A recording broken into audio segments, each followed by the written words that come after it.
नमस्कार प्रिय विद्यार्थियों, आज अपना जो नया टॉपिक होगा वो होगा यूनिट नंबर 17। आज अपन पढ़ेंगे अध्याय नंबर 17 जिसका नाम है केंद्रीय प्रवृत्ति के मान। केंद्रीय प्रवृत्ति के मान। इस अध्याय में अपन जिनके बारे में पढ़ेंगे उनमें होगा समांतर माध्य, समांतर माध्य, फिर नंबर 2 पे आएगा माध्यक और नंबर 3 पे आएगा बहुलक। समांतर माध्य के बारे में, समांतर माध्य क्या होता है, किस प्रकार से ज्ञात किया जाता है, कितने प्रकार का होगा। फिर उसके बाद में पढ़ेंगे माध्यक के बारे में, माध्यक किस प्रकार से ज्ञात करेंगे, उसकी डेफिनेशन क्या होगी, बहुलक किस प्रकार से ज्ञात करेंगे और बहुलक की डेफिनेशन क्या होगी। तो यहाँ पर जब अपन समांतर माध्य को सबसे पहले ले रहे हैं तो समांतर माध्य में अपन जो है यहाँ पे 3 प्रकार लेंगे। एक तो समांतर माध्य सिंपल सा, जैसे अपन औसत की टाइप से ज्ञात करेंगे, यानी औसत के जैसा, जिसको अपन कहते हैं साधारण या सिंपल। फिर एक होगा अपने समांतर माध्य जिसमें अपने एक तो होगा वर्ग अंतराल वाला, इसमें अपन को वर्ग अंतराल दिया जाएगा। और फिर एक होगा कल्पित माध्य,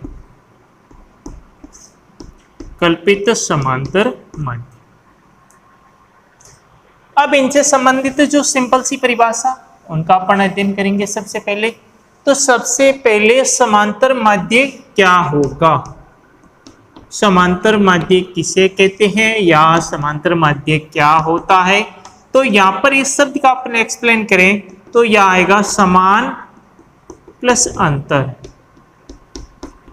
जब अपन किसी राशि या प्रेक्षण को सभी जितने भी है यूनिट उनमें बराबर विभाजित कर दे, कोई भी राशि ले, उस राशि को सभी प्रेक्षणों में बराबर मान ज्ञात कर ले, यानी सभी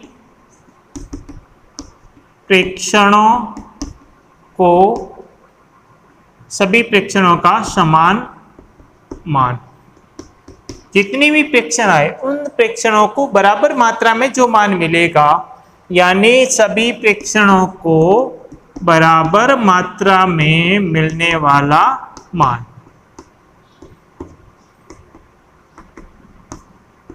मिलने वाला मान क्या कहलाएगा, तो वो कहलाएगा समांतर माध्य। जैसे अपन इनमें एग्जांपल के तौर पे ले कि अपने पास में 20 रुपए है, उस 20 रुपए को 5 विद्यार्थियों में विभाजित करना है। कितने रुपए हैं, 5, 20 रुपए, विद्यार्थी कितने, 5। ज्ञात क्या करना है कि प्रत्येक विद्यार्थी को कितने रुपए मिलेंगे। तो अपन क्या करेंगे, तो अपन 20 में 5 का भाग देंगे, सरल करेंगे और क्या आएगा, 4 रुपए, यानी हर विद्यार्थी को 4 रुपए मिलेगा, प्रत्येक विद्यार्थी को। यानी यहाँ पर प्रेक्षण की जगह क्या आ जाएगा, प्रेक्षण की जगह इस एग्जाम्पल के लिए आएगा विद्यार्थी, इस एग्जाम्पल के लिए क्या आएगा, विद्यार्थी आएगा। विद्यार्थी क्या है, प्रेक्षण है, और उसको समान मान कितना मिल रहा है, तो उसको समान मान मिल रहा है 4 रुपए, प्रत्येक विद्यार्थी को 4 रुपए मिल रहे हैं।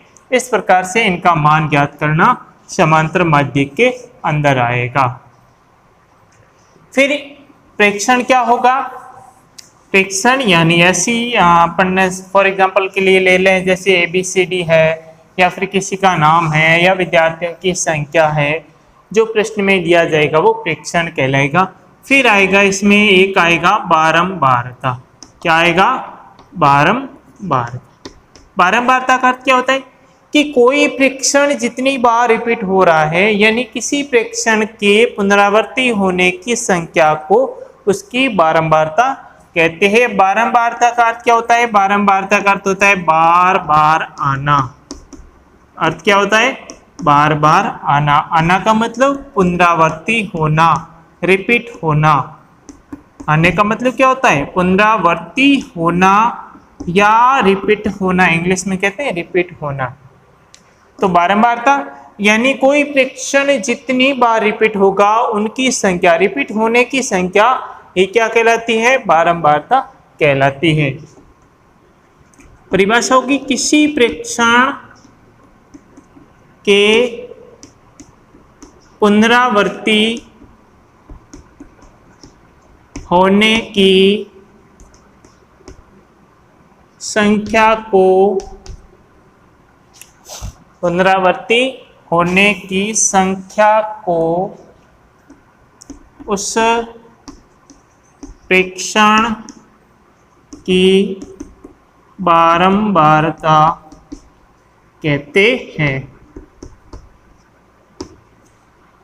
जैसे कोई प्रेक्षण कोई राशि 5 बार रिपीट हो रही है तो उसकी बारंबारता कितनी आएगी? 5 आएगी। कोई राशि 3 बार रिपीट हो रही है तो उसकी बारंबारता कितनी आएगी? 3 आएगी। कोई प्रेक्षण 2 बार आ रहा है तो उसकी बारंबारता 2 आएगी। कोई प्रेक्षण 1 बार आ रहा है तो उसकी बारंबारता 1 आएगी। फॉर एग्जाम्पल अपन लें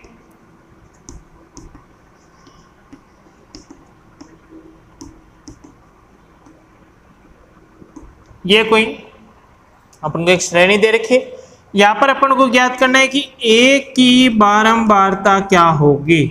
ए की बारंबारता, ए कितनी बार रिपीट हो रहा है? 1 2 3 4 5 और 6। तो ए की बारंबारता कितनी है? 6। तो फिर देखते हैं बी की बारंबारता क्या होगी। तो बी कितनी बार आ रहा है? 1 2 3 4। तो बी की बारंबारता कितनी है? 4। सी की बारंबारता क्या होगी? सी कितनी बार आ रहा है? 1 बार। फिर आगे देखते हैं 2 बार, फिर देखते हैं 3 बार। तो सी की बारंबारता कितनी आएगी? 3। अब यहाँ पर अपन देखते हैं कि इस प्रश्न में ए कितनी बार आया? तो ए आया 6 बार। तो ए की बारंबारता क्या होगी? 6 हो जाएगी। बी कितनी बार रिपीट हो रहा है? बी रिपीट हो रहा है 4 बार। इस कारण से बी की बारंबारता क्या होगी? 4। और सी रिपीट हो रहा है 3 बार, तो सी की बारंबारता क्या हो जाएगी? 3। और बारंबारता का जो मात्रक है या जो सिंबल है वो स्मॉल एफ होता है। स्मॉल एफ क्यों होता है?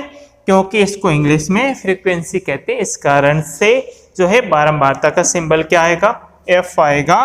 तो ए के लिए एफ का मान कितना है? 6। बी के लिए एफ का मान कितना है? 4। और सी के लिए एफ का मान कितना है? 3। इसका मतलब ए की बारंबारता 6 है, बी की बारंबारता 4 है, सी की बारंबारता 3 है। यहाँ तक स्पष्ट है? समझ में आ गया सभी को?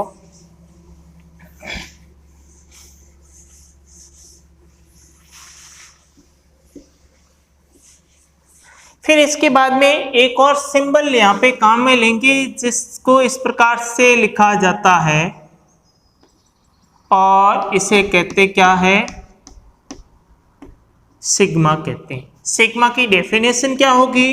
तो डेफिनेशन ये होगी कि सभी मानों का योगफल, सभी मानों का योगफल क्या कहलाएगा? सिग्मा कहलाएगा। फॉर एग्जांपल अपन एफ के लिए ले, एफ के लिए तो क्या आएगा? एफ के लिए आएगा सिग्मा एफ। सिग्मा एफ की डेफिनेशन क्या होगी?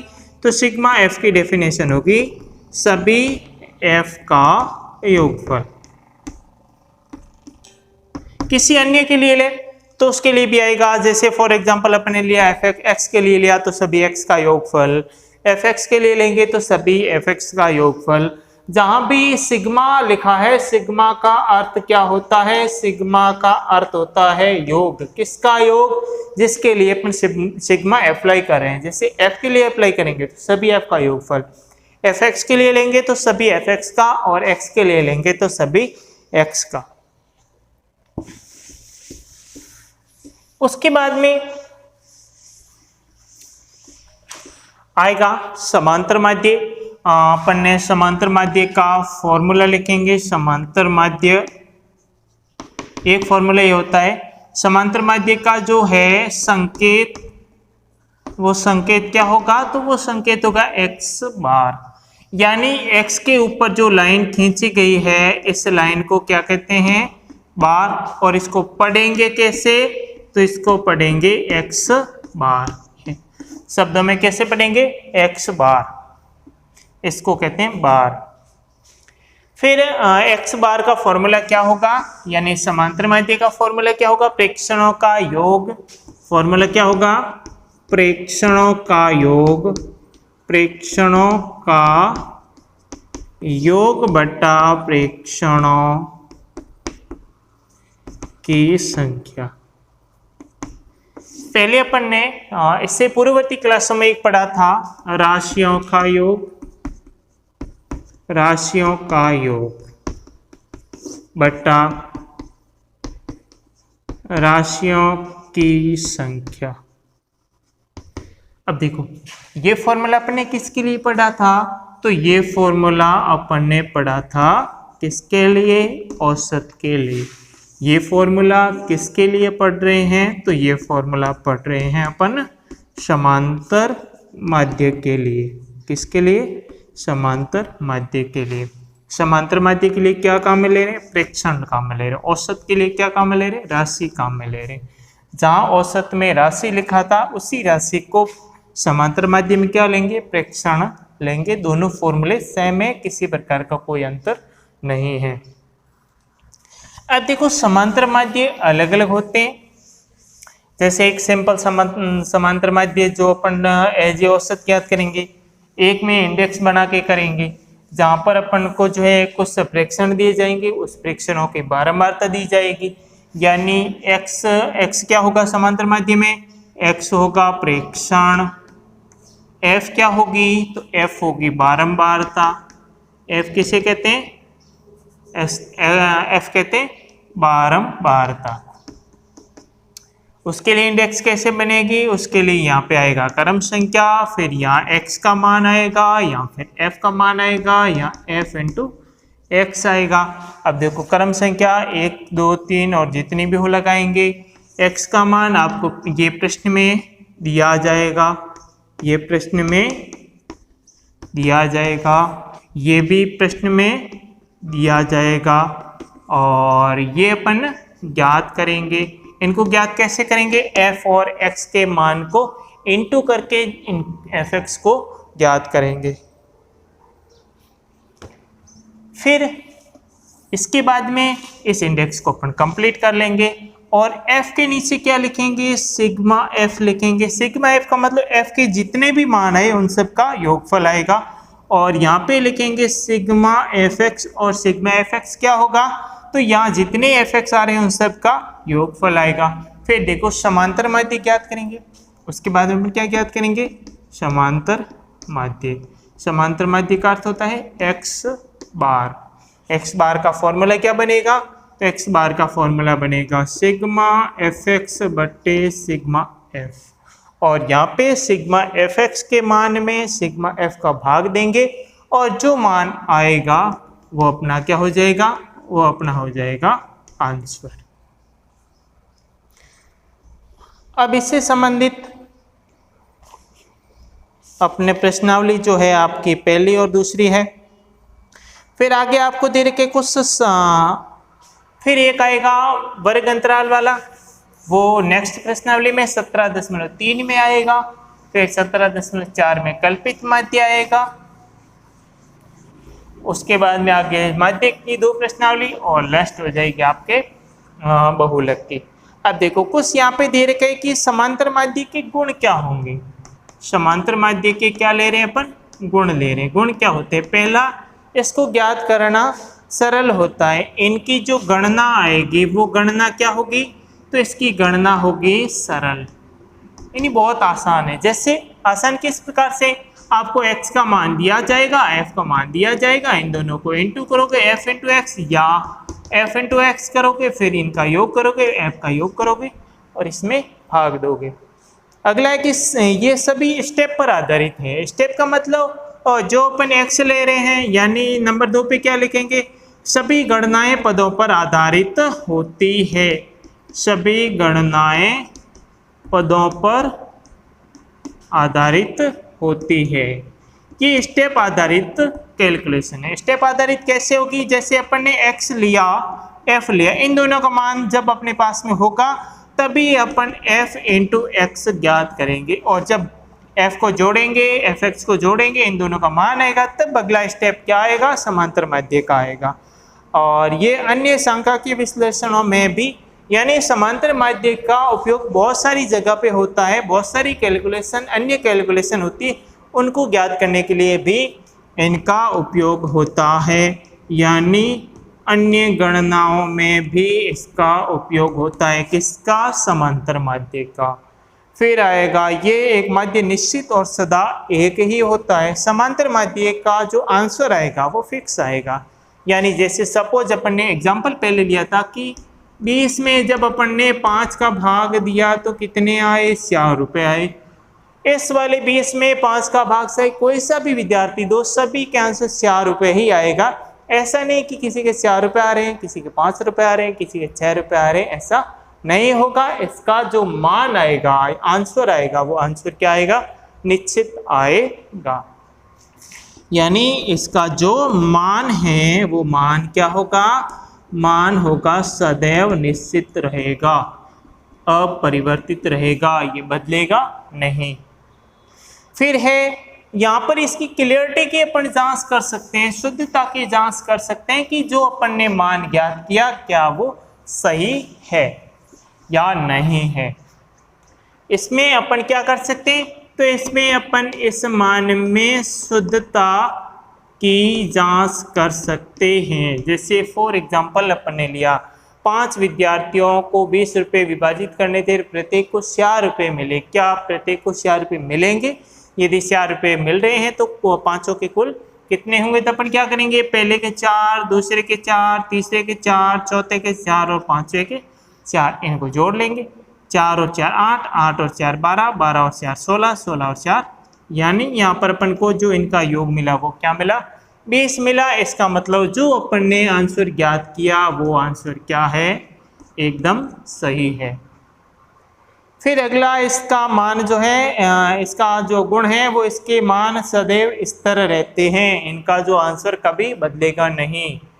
ऐसा नहीं कि जो है यहाँ पे श्याम ने ज्ञात किया तो श्याम का आंसर 4 आ गया, फिर चेतन आया कि नहीं मैं ज्ञात करूँगा आंसर, चेतन ने कहा नहीं आंसर 5 आ रहा है।